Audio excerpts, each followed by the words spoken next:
Hello student, welcome to my channel. आज का हमारा टॉपिक है इनहेरिटेंस ऑफ सेक्स। हम लोग ने अपनी पिछली वीडियो में मेंडल्स के लॉज कंप्लीट किए थे, बट आज हम लोग जेनेटिक्स में लास्ट पार्ट कवर करेंगे जिसमें इनहेरिटेंस ऑफ सेक्स पढ़ेंगे। साथ में हम लोग सेक्स लिंक इनहेरिटेंस भी पढ़ेंगे जिसमें हम लोग एक्स लिंक इनहेरिटेंस और वाई लिंक इनहेरिटेंस पढ़ेंगे और साथ में इनके सर्टेन इनहेरिटेंस डिफेक्ट के बारे में भी जानेंगे। तो वीडियो स्टार्ट करते हैं और जानते हैं what is inheritance of sex. Inheritance of sex को जानने के लिए हमें थोड़ा सा ह्यूमन स्पीशीज में जाना पड़ेगा। So as you know, human species have 23 pairs of chromosome, जिसमें से 22 पेयर्स जो होते हैं वो ऑटोसोम होते हैं और एक पेयर है जो 23rd, that is sex chromosome. उसके अंदर एक्स और वाई क्रोमोसोम्स हो सकते हैं। So similarly female have XX chromosome as you know and male have XY chromosome. So for this we have to learn something about reproductive system. हम लोग बहुत ज्यादा डिटेल में नहीं जाएंगे क्योंकि रिप्रोडक्टिव सिस्टम पे आगे एक नई वीडियो बनाएंगे जिसमें हम लोग उसको डिटेल में पढ़ेंगे, बट यहाँ पे जितना हमें यूज है हम बस उतना ही पढ़ेंगे।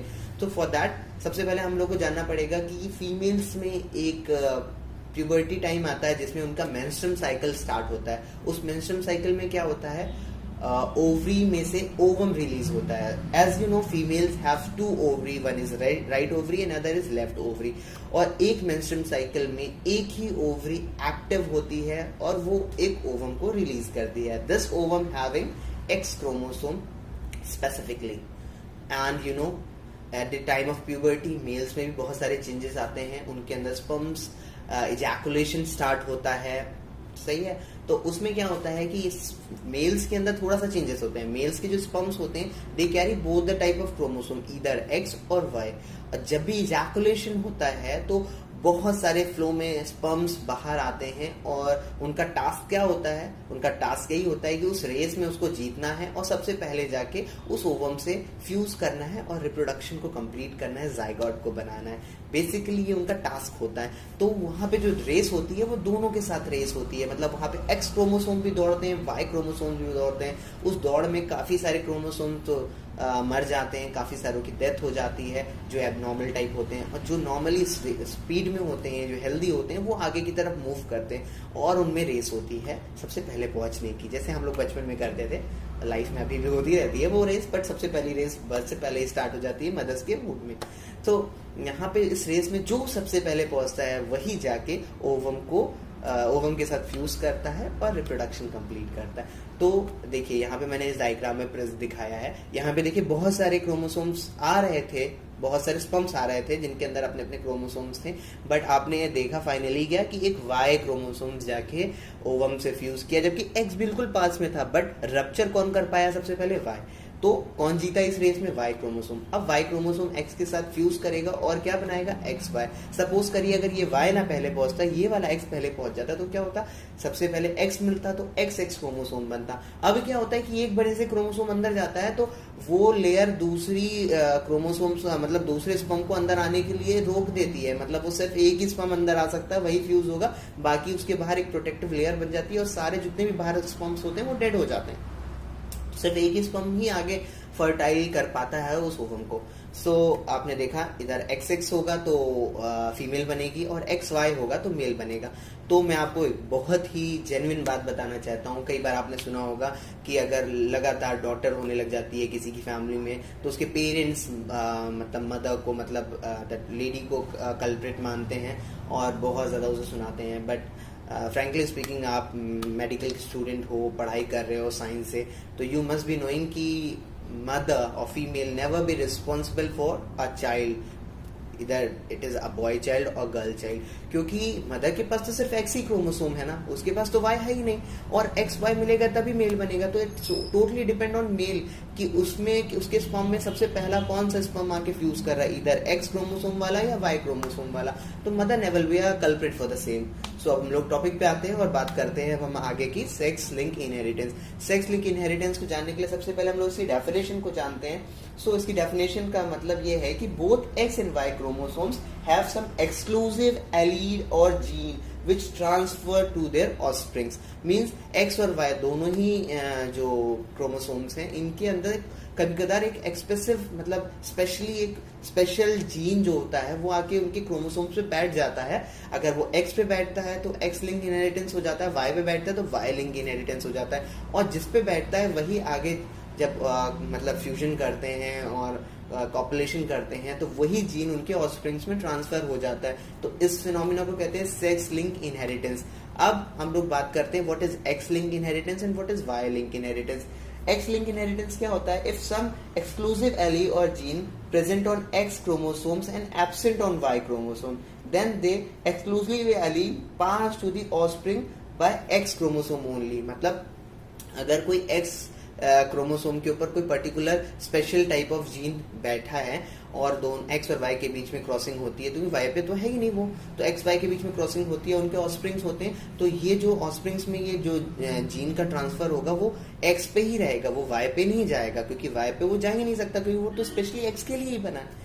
तो सिमिलरली वाई के साथ भी ऐसा ही कि अगर वाई में अगर कोई स्पेशल जीन है और मतलब कॉपुलेशन होता है और जीन ट्रांसफर होता है ऑफस्प्रिंग्स में, तो वो सिर्फ वाई पे ही रहेगा, वो एक्स पे नहीं जाएगा। ठीक है, तो इसमें दो प्रकार की हम लोग इसकी इनहेरिटेंस मतलब इनहेरिटेंस डिफेक्ट्स पढ़ेंगे, इधर एक्स लिंक इनहेरिटेंस में भी और वाई लिंक इनहेरिटेंस में भी। तो जो दो कॉमन बहुत ही नोन इनहेरिटेंस डिफेक्ट हैं एक्स के, that is colour blindness and haemophilia, और जो वाई में है वो है बाल्डनेस एंड हाइपरट्राइकेसिस। सही है, तो आपने कलर ब्लाइंडनेस शायद बहुत अच्छे से नहीं जानते हो, तो मैं उसे इलैबोरेट करता हूँ। कलर ब्लाइंडनेस वैसे तो ये बहुत ही नॉर्मल प्रॉब्लम है और लोगों को होती है, और पर इतनी इजीली नहीं आप उसको समझ सकते, जिसको होती है वही समझ सकता है इसका दर्द। कलर ब्लाइंडनेस में क्या होता है, वो बिल्कुल नॉर्मली हेल्दी लाइफ जीते हैं, सब कुछ नॉर्मल होता है, बट वो जब भी किसी कलर को एक साथ देखते हैं तो वो कंफ्यूज हो जाते हैं। लाइक अगर उन्हें रेड और ग्रीन कलर बिल्कुल से साथ में देखा तो वो कंफ्यूज हो जाते हैं कि कहाँ पे रेड है कहाँ पे व्हाइट है, उनको थोड़ा सा मतलब कंफ्यूजन क्रिएट होती है बिटवीन टू डिफरेंट कलर्स। और वैसे बहुत कोई प्रॉब्लम लाइफ थ्रेटनिंग प्रॉब्लम नहीं है, मतलब इंसान आराम से सर्वाइव कर लेता है। बट हीमोफीलिया ये एक बहुत ही प्रॉब्लमेटिक डिसऑर्डर है जो कि बहुत दिक्कत करता है। हीमोफीलिया के बारे में हम लोग जानते हैं, हीमोफीलिया एक ऐसा डिसऑर्डर है जिसमें क्या होता है कि जब भी कभी कोई कट होता है तो उसमें क्लॉटिंग नहीं होती है। मींस जैसे हम लोगों के हाथ में कभी भी कुछ भी करते हुए कट हो जाता है तो क्या होता है कि थोड़ी देर में वो कट हील हो जाता है, बिकॉज वहां पे क्लॉटिंग हो जाती है। क्लॉटिंग फैक्टर्स होते हैं हमारे अंदर जो कि हम लोग बाद में पढ़ेंगे, तो वो क्लॉटिंग हो जाता है और फाइनली हमारा ब्लड बहना रुक जाता है। बट हीमोफिलिक पेशेंट में क्या होता है कि वो क्लॉटिंग होती ही नहीं है, वो ब्लड कंटिन्यूसली बहता रहता है। तो आप सोच सकते हो कि कितनी बड़ी प्रॉब्लम हो सकती है अगर वो किसी एक्सीडेंट को फेस करे या कुछ, तो गॉड नोज। हम लोग इस पे इतना डिटेल में बात नहीं करेंगे क्योंकि ये हमारा टॉपिक नहीं है। हमारा टॉपिक है कि उसके डिफेक्ट्स कैसे हम लोग आइडेंटिफाई करेंगे। सिमिलरली वाई लिंक इनहेरिटेंस पे भी दो प्रॉब्लम्स हम लोगों को देखने मिलती है। पहली बार्डनेस, अक्सर घरों में दी जाती है बार्डनेस। हम लोग हमेशा ये क्वेश्चन भी करते होंगे कि बार्डनेस केवल मेल में ही क्यों होती है, फीमेल में क्यों नहीं होती है। हम लोगों ने फीमेल में कई बार हेयर फॉल का बहुत ज्यादा प्रॉब्लम देखा है, बट बार्डनेस इट्स लाइक कि ऐसे कोई बार्डनेस नहीं होती। कभी कभी फीमेल्स की मांग के पास वाला एरिया थोड़ा सा खाली हो जाता है, बट उसको क्या नाम है बार्डनेस नहीं कहते हैं, उसका एक पर्टिकुलर टर्म है। जैसे कि एजी होता है एंड्रोजेनिक एलोपेशिया, और उसमें होती है टैलोजन एफ्लुविम, TE.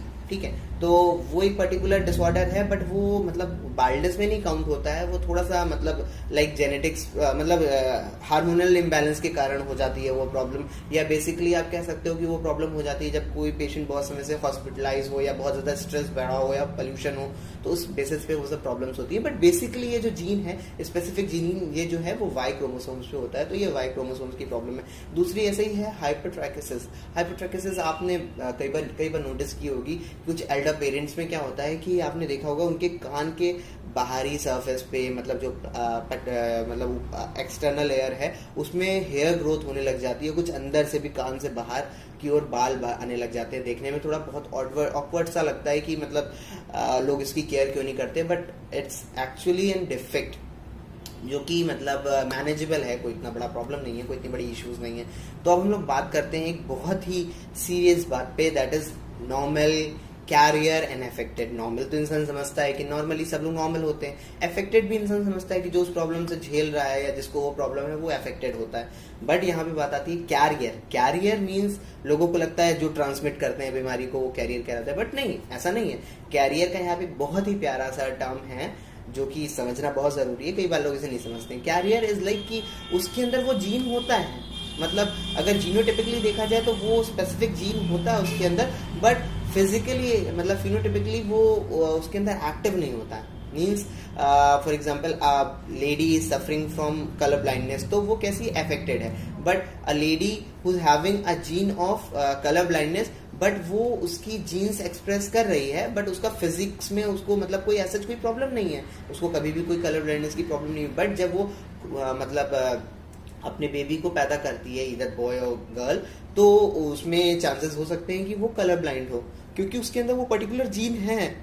She is a carrier but not a affected. So ये है। अब हम लोग बात करते हैं कि इसमें थोड़ा सा मैंने देखिए दोनों साइड डिफाइन किया, एक्स और वाई और एक्स वाई में। तो क्या होते हैं कि पहली बात तो आप जान लीजिए कि अगर एक्स लिंक इनहेरिटेंस की कोई प्रॉब्लम है तो वो उसमें वाई नेवर बी, मतलब male never be a carrier, okay. And similarly अगर वाई लिंक इनहेरिटेंस की बात है तो X never be a carrier, मतलब वो मेल नॉर्मल हो सकता है, फादर नॉर्मल हो सकता है या अफेक्टेड हो सकता है, बट कैरियर नहीं होगा एक्स लिंक इनहेरिटेंस की बात करें। सिमिलरली अगर वाई लिंक इनहेरिटेंस की बात करें तो वो female never be a carrier, या तो वो नॉर्मल होगी या तो अफेक्टेड होगी। सो ये है इसमें। अब हम लोग बात करते हैं, इसमें 3 केसेस हम लोग डिफाइन करेंगे जिससे आप इस चीज को बहुत अच्छे से समझ सके, क्योंकि इस पे बहुत सारे क्वेश्चंस आते हैं, टॉपिक्स थोड़े से चेंज कर दिए जाते हैं, मतलब सिचुएशन चेंज कर दी जाती है और उसके बेसिस पे आपको टॉपिक्स मिलते हैं। तो मैंने यहाँ पे 3 सिचुएशन ली है। पहली सिचुएशन में हमने क्या लिया है कि father will be colour blind और मदर जो है वो नॉर्मल है। दूसरा जो केस है उसमें हम लोग ने लिया है कि फादर जो है वो नॉर्मल है और मदर जो है कलर ब्लाइंड है। जो थर्ड केस है वो थोड़ा कॉम्प्लिकेटेड है, वो बहुत ट्रिकी है, उसे बहुत अच्छा आपको मतलब समझ में आएगा ये टॉपिक। उसमें क्या है कि जो फादर है वो कलर ब्लाइंड है, ठीक है, और जो मदर है वो कैरियर है। She is not a complete colour blind, मतलब शादी के टाइम दोनों को लगा होगा कि फादर कलर ब्लाइंड है और मदर जो है नॉर्मल है, बट उसके अंदर वो जीन था। तो क्या क्या आएगा इनका रिजल्ट, ये हम लोग देखेंगे इस तीनों ग्राफ के बिहाफ पे। तो सबसे पहले हम लोग बात करते हैं पहले केस में, जिसमें फादर जो थे कलर ब्लाइंड थे और मदर जो थी नॉर्मल थी। तो अब हम लोग ने इनको ग्राफिकली प्रेजेंट किया है, इधर मेल है इधर फीमेल है। देखिए मैंने दिखाया है मेल के ऊपर एक्स क्रोमोसोम के ऊपर क्या है, वो पर्टिकुलर जीन है जो कि कलर ब्लाइंड का है, ठीक है। वाई पे क्यों नहीं होगा, क्योंकि एज यू नो वाई में Y is a X link problem है, तो वाई तो ऊपर कुछ होगा ही नहीं, ठीक है, वो पर्टिकुलर एक्स पे ही क्रोमोसोम पे रहेगा। तो जब इन दोनों के बीच में क्रॉसिंग होगी तो आप देख सकते हो कि जो एक्स एक्स के बीच में होगी तो एक्स के ऊपर सी लगा है और एक्स है, मतलब कैरियर विथ मतलब नॉर्मल। सिमिलरली जो दूसरी बार हम लोगों की एक्स और एक्स के बीच में क्रॉसिंग होगी तो क्या होगा, एक्स के ऊपर कैरियर वाला है और नॉर्मल एक्स, ठीक है। सिमिलरली और एक्स वाई के बीच में होगी तो एक्स वाई बनेगा जो कि नॉर्मल बनेगा, क्योंकि ना ही एक्स के ऊपर कोई डिफेक्ट था ना ही वाई पे, तो सिमिलरली सेम नॉर्मल वाले देंगे। सिमिलरली एक्स और वाई यहाँ पे होगा तो इसमें भी नॉर्मल ही मिलेगा हम लोगों को। तो हम लोगों को क्या मिला कि यहाँ पे जो कि 4 बच्चे हुए, मतलब ऑस्प्रिंग अगर हम लोग सपोज करें, तो इन ऑस्प्रिंग में क्या होगा कि जो डॉटर्स होंगी उनके ऊपर दोनों में कैरियर है, मतलब वो जीन है, तो वो क्या होंगी, they will be a carrier, ठीक है। All daughter will be a carrier. And आप देख सकते हो जो भी सन होंगे उनके ऊपर वो कैरियर वाला क्रोमोसोम आया ही नहीं, ठीक है। तो वो क्या हुआ कि ऑल विल बी मतलब सन विल बी नॉर्मल, मतलब सन में कोई भी ऐसा डिफेक्ट नहीं होगा। वैसे तो डिफेक्ट फीमेल में भी नहीं होगा, जो हम लोगों को डॉटर्स मिलेंगे, मतलब डॉटर और सन सारे के सारे हेल्दी होंगे, बट फीमेल जब आगे जाके, मतलब जो डॉटर होंगी आगे जाके जब वो मैरिज होगी उनकी और उनकी शादी होगी, तो मे भी हो सकता है कि उनके आने वाली पीढ़ी में ये कलर ब्लाइंडनेस का जीन देखने मिले हमें, ठीक है, क्योंकि उनके अंदर वो कैरियर है, वो आगे जाके हो सकता है कि वो एक्टिव हो जाए उनके बच्चों में। सिमिलरली हम लोग दूसरे केस की बात करते हैं जहां पे मेल नॉर्मल था और फीमेल जो थी वो कलर ब्लाइंड थी। अब यहाँ पे जो फीमेल है वो कलर ब्लाइंड है। कलर ब्लाइंड है इसका मतलब वो कैरियर नहीं है। अगर कैरियर होती तो सिर्फ एक एक्स पे वो स्पेशल जीन होता, दूसरा नॉर्मल होता, बट यहाँ पे आप देख सकते हो कि दोनों क्रोमोसोम्स के ऊपर वो पर्टिकुलर जीन प्रेजेंट है, मतलब she is completely colour blind female. So इनके बीच में जब हम लोग क्रॉसिंग कराएंगे तो ये हमने देखो सेकंड वाले में डिफाइन किया है, this is male X and Y and that is female X and X, दोनों के ऊपर वो जीन प्रेजेंट है। जब इनके बीच में क्रॉसिंग होगी तो हमें क्या मिलेगा, x x with one gene and XX with one gene. Similarly जो हमें Y में मिलेगा that is X with one gene and Y, X with one gene and Y.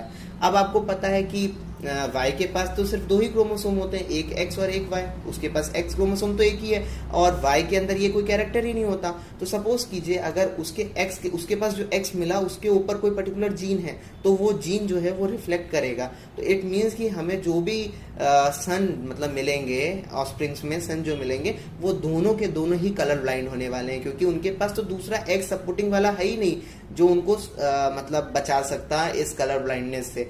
अगर उनके पास होता दूसरा वाला X तो क्या होता, वो कंप्लीटली कलर ब्लाइंड ना होते बट वो क्या होते, कैरियर हो जाते. तो उस जनरेशन में वो बच सकते थे. बट क्योंकि वो बॉय हैं, उनके पास दूसरा जो क्रोमोसोम है वो है Y, तो वो कलर ब्लाइंड हुए.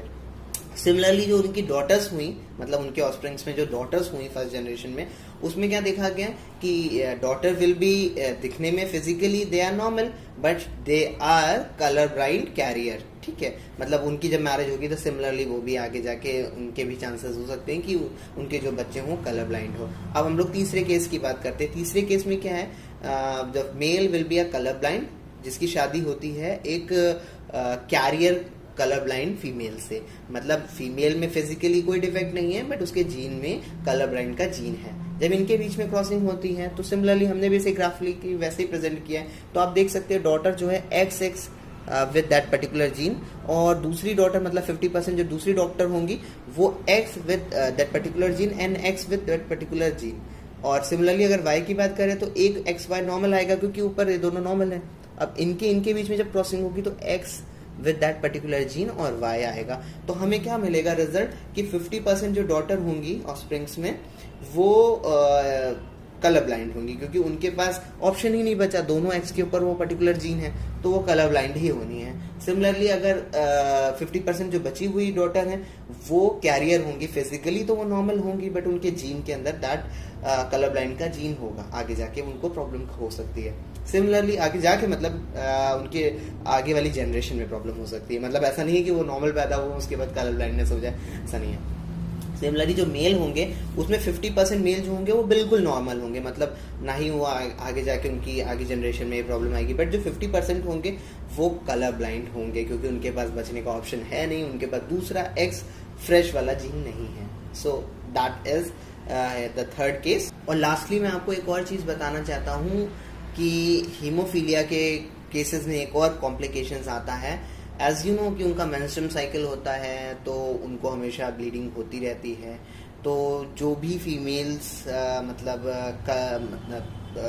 हीमोफीलिया की पेशेंट होती हैं उनका मतलब रेट ऑफ सर्वाइवल मतलब वो पैदा तो होती हैं ठीक है बट वो रिप्रोडक्टिव फेज तक नहीं पहुंच पाती हैं, उससे पहले ही उनकी डेथ हो जाती है. तो ऐसा बहुत ही रेयर होता है कि किसी मेल की शादी मतलब कंप्लीटली हीमोफिलिक फीमेल से हो, मतलब ऐसी फीमेल जिसके पास दोनों क्रोमोसोम्स में हीमोफीलिया का मतलब जीन अवेलेबल हो.